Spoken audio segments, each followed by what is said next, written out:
실질적으로 금리를 인하를 했을 때 네. 어느 쪽으로 좀 돈이 가장 먼저 움직일 가능성이 높다라고 생각하세요? 테크주예요. 이 AI로 인해서 많은 과학기술의 물리적 발달 속도와 금전적인 어떤 코스트의 절감 이런 것들이 뭐 어마어마하게 전개되고 있거든요. 그래서 저는 이 두 가지 요소들을 모두 생각했을 때 내년에 폭발적인 성장이나 폭발적인 성과를 내는 테크 관련한 기업들이 있을 것이다.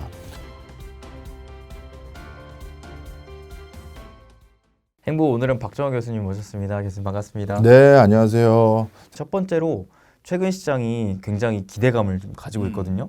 갑자기 12월 FOMC에서 드디어 금리 인상 좀 끝난 거 아닌가? 그러면서 야, 이제 내년부터 본격적으로 인하기에 돌입할 수 있다.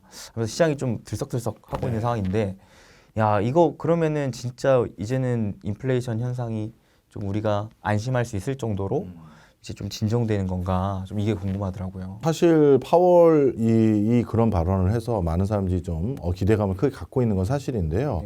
저는 이거를 어떻게 우리가 받아들일지에 대해서 과거에 있었던 일을 좀 더 말씀드리면서 약간 우리가 좀 신중해야 된다는 말씀을 드리고 싶습니다.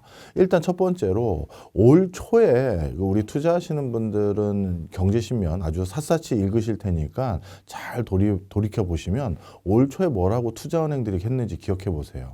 뭐 모건 스탠리니, JP 모건이 세계적인 투자은행들이 이제 올 연말 2023년 연말쯤 되면 금리 인하가 시작될 것이다라고 거의 대부분의 투자은행들이 그렇게 전망했었습니다. 근데 지금 돌아보면 어떻게 돼 있죠? 아직까지 금리 인하한 그 기조 없어요. 미국에서. 오히려 내년 상반기까지는 일정 부분 더 계속될 것 같은 발언들도 혼재되어 있는 상태입니다. 그래서 무슨 얘기를 드리는 거냐? 일단 첫 번째로 시장이 너무 빠르게 대응하려는 움직임들이 있어요. 실제 그런데 제가 만나봤던 많은 중앙은행 종사자들은 굉장히 보수적인 사람들이고 의사결정에 있어서 그 누구보다도 신중한 모드를 많이 가지고 있는 사람들입니다. 왜냐하면 금리라는 것은 굉장히 묵직한 흐름으로 움직여줘야 되는데 몇 가지 단서만 가지고 이제 인플레이션 잡힌 것 같은데? 라고 생각해서 금리를 곧바로 인하했다가 다시 인플레이션이 불타오르면 그때 다시 금리 올린다? 금리라는 건 기준금리라는 건 그렇게 갈짓자 행보를 할 수가 없어요. 굉장히 묵직한 흐름을 해야 됩니다. 그래서 금리가 완연히 잡혔다라는 그런 시그널을 여러 군데서 확인하고도 약간의 템포감을 두고 그게 맞았네 라고 해야지만 금리 인하가 본격화될 가능성이 높습니다. 그러니까 너무 성급하게 생각하시면 안 되고요. 그럼 저한테 이렇게 반론을 하세요. 많은 분들이. 아니 교수님 파월이 그렇지 않다고 얘기했잖아요. 이미 금리가 어느 정도 잡힌 것 같고 물가가 잡혔다라는 증거만 있어도 꼭 목표 물가 상승률인 2%가 아니더라도 금리를 인하할 수 있다라고 발언을 했다 이렇게 했잖아요. 그런데 파월의 발언을 또 예전을 걸 한번 떠올려 보세요. 파월이 본인이 연준 의장을 연임할 즈음에 연임할지 말지를 결정할 즈음에 미국 의회에 나가서 발표했던 내용들 코로나19 때 잘 기억해 보시면 아실 겁니다. 뭐라고 했죠? 인플레이션 안 온다고 했어요. 기억하시죠? 네. 그 사람은 어쩔 수 없이 자기 직이 걸린 거기 때문에 시장의 민심이 너무 사나워질 수 있는 발언은 안 하는 것 같아요. 네. 그래서 원래는 연준 의장들이 다 그랬느냐? 그렇진 않아요. 연준 의장들 태반이 교수 출신의 경제학자들이거든요. 그렇죠. 근데 이 교수라는 직업은 누구한테 잔소리를 잘 안 들어요. 왜냐하면 저도 그렇죠. 제 명지대 제 방에 들어가 있거나 아니면 여의도에 있는 제 연구소 사무실에 들어가 있잖아요. 네. 그럼 사무실에 앉아 있으면 누구 내가 찾아오라고 하지 않는 한 여기 오는 사람이 없어요. 여긴 내 영토야. 그러니까 잔소리 하거나 눈치 보거나 그럴 게 없죠. 자기 하고 싶은 말을 과감하게 해요. 네, 학자들은 그래요. 그리고 그게 나름대로 고집이라고 생각하고 학문적 뭐라고 할까 소신이라고 생각들을 해요. 그런데 파월은 변호사 출신이에요. 변호사는 많은 사건을 수임해야 되고 그리고 고객의 마음을 어루고 만지지 않으면 고객이 당신 뭐 이런 변호사가 있어 하면서 다른 변호사를 찾아가 버려요. 그러니까 립 서비스가 있을 수밖에 없는 직업을 평생 가진 사람이에요. 그러니 의회에 나가서 우리 학자들은 나는 내 소신대로 이러고 얘기하고 올 거야. 나 뭐 배운 대로 난 하는 거니까 이런 기지가 있는 사람이라면 변호사는 이 사람들도 또 고객인 거야. 그러니 듣고 싶은 얘기를 해주는 거죠. 그리고 자기가 연임을 확정한 거예요. 자, 그럼 다시 돌아와서 지금 시장에서 듣고 싶은 얘기가 뭐겠습니까? 내년에 선거 있는데 자기를 임명해준 정치권의 그 수많은 사람들, 그리고 유권자들, 경기 이러다 나빠지는 거 아니에요? 이 빨리 금리 낮춰주셔야 되는 거 아니에요? 그걸 원하거든요.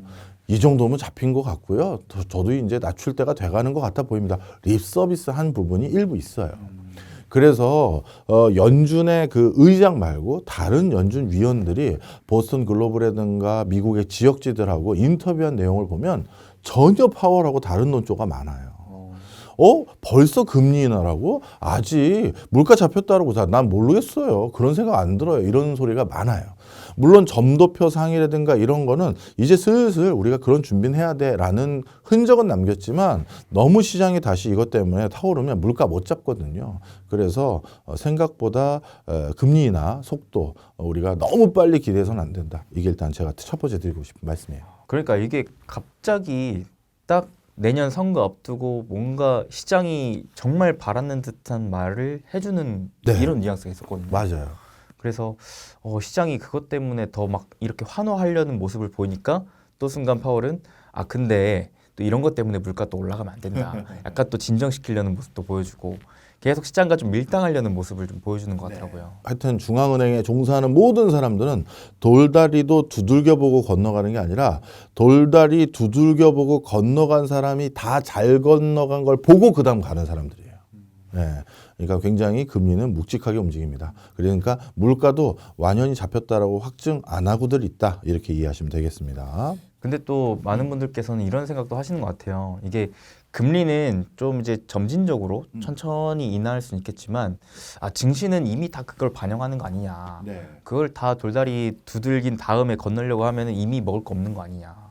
뭐 이런 우려도 하실 것 같거든요. 뭐 맞습니다. 사실 원래 금융시장은 빠르게 움직여야 되는 거거든요. 그러다 보니까 금리 인하 기조가 실제 진행되기 전에 주가에선 어느 정도 반영이 다 돼버리는 게 일반적이에요. 그러면 여기서 우리가 이제 고민해야 될 것은 두 가지인데요. 첫 번째, 정말 금리 인하 속도가 우리가 머릿속에 기대하는 수준으로 내년 1, 4분기는 아니더라도 2, 4분기 지나고 나서부터는 이루어질 것 같다라고 하면 뭐 지금 미리 사두셔도 방법일 수 있겠죠. 그런데 과거의 정책 기조를 보면요. 금리 인하가 기대됐다가 그렇지 않았던 적도 있거든요. 그럴 경우 자칫 잘못하면 적지 않은 기간 동안 돈이 묶여 있을 수도 있어요. 그래서 무조건 금리 인하 기대감만 가지고 뭐 어떤 투자를 더 성급하게 하기보다는 뭐 이것도 분산 투자도 방법일 수 있어요. 기대감 있을 때 좀 넣고 그다음에 실제 실행될 것 같아 보일 때 한 번 더 넣고 하는 분산 투자도 방법일 수 있는데 정말 고수라면 인하 기대감이 있다라는 것 때문에 선반영되니까 지금 넣겠다라는 것도 방법일 수 있지만, 원래는 이 선반영되고 나서 실제 금리 인하가 이루어지고 나면 다시 그것 때문에 시장이 또 판세가 형성되는 경우가 있거든요. 그러면 그 판세 때 내가 이거는 실제 확정된 사실을 가지고 판세가 진행되는 거니까요. 그걸 가지고 투자하는 방법도 모색해봐도 돼요. 그러니까 시장은 결국 불확실성과 싸우는 방식으로 해야 되는데 금리 인하라는 기대감으로 투자를 하는 베팅이 있을 수도 있지만 금리 인하가 딱 시작이 됐어. 그건 확정적 사실. 그걸 바탕으로 그러면 이런 종목이나 이런 산업이 뜨겠다. 이걸 보고 투자하는 것도 방법이거든요. 근데 전 그 두 가지 방법 중에서 확정된 사실을 가지고 투자했었을 때 훨씬 더 리스크는 관리가 되겠죠. 저도 워낙 투자 성향이 리스크를 좀 줄인다라는 마인드가 크다 보니까 저는 지금 시장을 보면서 이런 생각을 하게 되는 것 같아요. 지금 시장이 결국 금리 인하 기대하면서 종목을 올리는데 지금 따라잡기는 좀 그렇고 근데 또 우리나라 금리에 대한 향방도 우리가 안 볼 수가 없겠는 게 지금까지는 워낙 미국과 금리 격차가 크다 보니까 이게 섣불리 금리를 인하할 수가 없었던 우리나라 상황인데 이게 그러면 내년에 실질적으로 미국이 금리를 하면 우리나라도 그럼 따라가는 건가? 또 또 이런 기대감도 있거든요. 네. 이에 대해서는 어떻게 보세요? 사실 미국이 기준금리를 인하했었을 때는 그것은 우리나라 기준금리에 영향을 미칠 수 있는 중요한 요소 중에 하나인 건 분명한 사실입니다. 하지만 우리나라 기준금리를 결정함에 있어서 가장 중요한 요소는 우리나라 내수경제죠. 왜냐하면 한국의 중앙은행이고 한국의 정책금리를 결정하는 것이기 때문에 한국의 경제 상황이 무엇보다 중요합니다. 그런데 이 두 가지 방향성이 혼재되어 있는 것 같아요. 하나는 우리나라가 경기가 조금 빠르게 급냉하기 시작했습니다. 그걸 생각했었을 때는 이 금리 기조를 계속 이렇게 높은 수준으로 유지해야 되느냐 이런 고민이 있을 수 있는데 미국 같은 경우는 0%대 기준금리를 5%대까지 올리는 데 있어서 우리나라는 3%대까지 올려놓고 계속 지켜만 보고 있었거든요.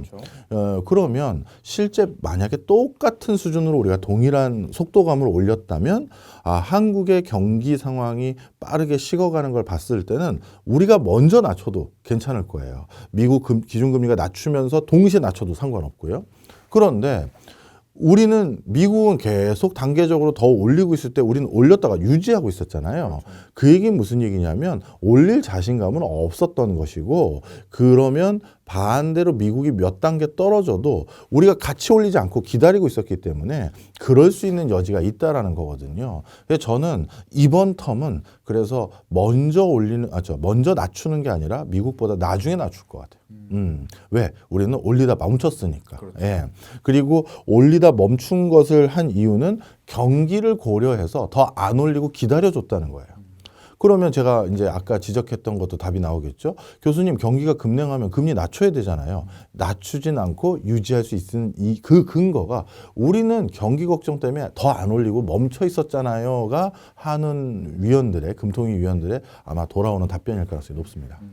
그러면 이제 아직까지는 내년에도 우리나라 금리는 조금 현 상황을 좀 유지할 수 있는 상황이 좀 전망되는 거예요. 저는 내년도는 이 수준이 유지될 가능성이 굉장히 높아 보이고요.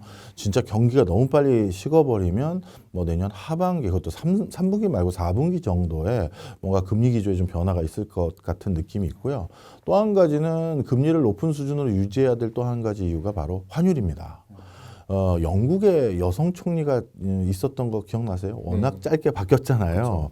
그때 영국의 여성 총리가 그 정책 기조를 갑자기 확 바꾸는 바람에 영국 채권이 완전 변동성이 이만저만이 아니었고 금융시장에 대란을 일으킨 어떤 원죄 때문에 초단명한 총리였잖아요. 우리가 그걸 일부 타산지석으로 삼은 것도 사실이에요. 무슨 얘기냐? 지금 만약에 원화 가치가 폭락해버리면 여러 가지 복잡한 일들이 많이 생기거든요. 기름 사와서 전기 떼야 되는데 물가 올리는 요인이 될 것이고 식자재 먹거리 사와야 되는데 그것도 올리는 요인이 될 것이고 그런데 그럼 우리나라 화폐 가치를 유지하기 위해서라도 금리를 쉽게 낮출 수가 없죠. 우리 지금 환율도 계속 1,300원에서 1,400원대로 왔다 갔다 했었던 적이 최근 들어서니까 그래서 금리 인하가 미국보다 먼저가 아니라 나중에 될 가능성이 높다. 저는 그렇게 얘기했습니다. 교수님, 근데 또 오늘 가장 핵심적으로 다룰 만한 주제가 내년에 그러면 돈이 어디로 쏠릴 것이냐인데 이게 그렇다면 우리나라는 조금 지연될 수 있겠지만 미국은 일단 금리 인하할 것이 어느 정도는 좀 보인단 말이죠.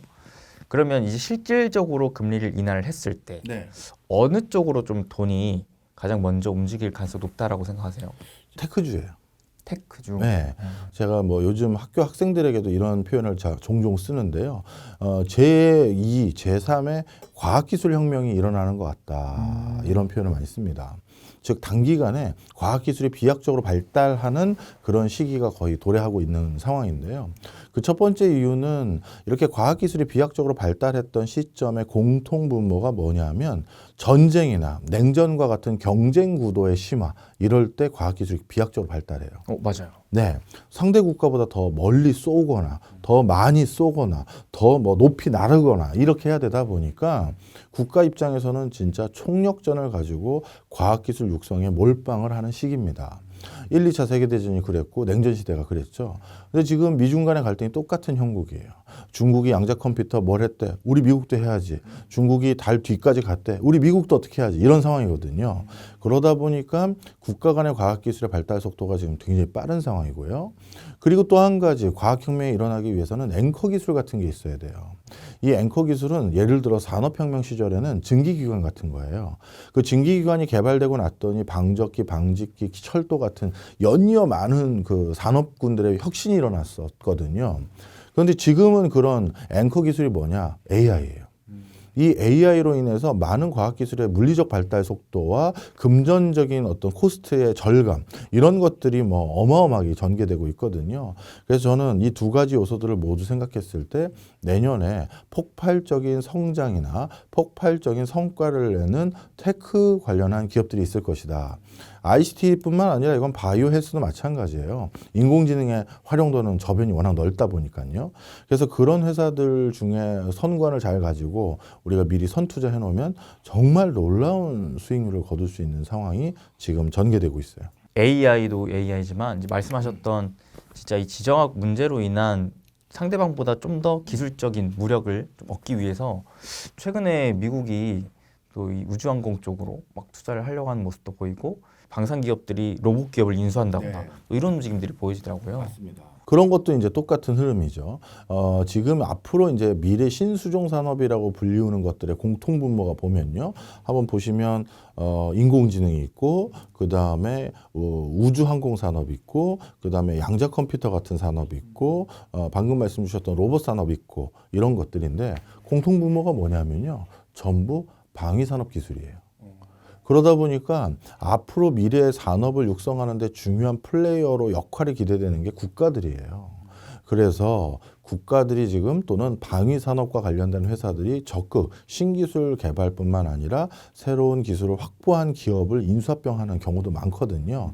그래서 이런 관점에서 지금 우리가 내년도 투자의 패턴을 전망해야 되는 게 아닌가 저는 그렇게 생각합니다.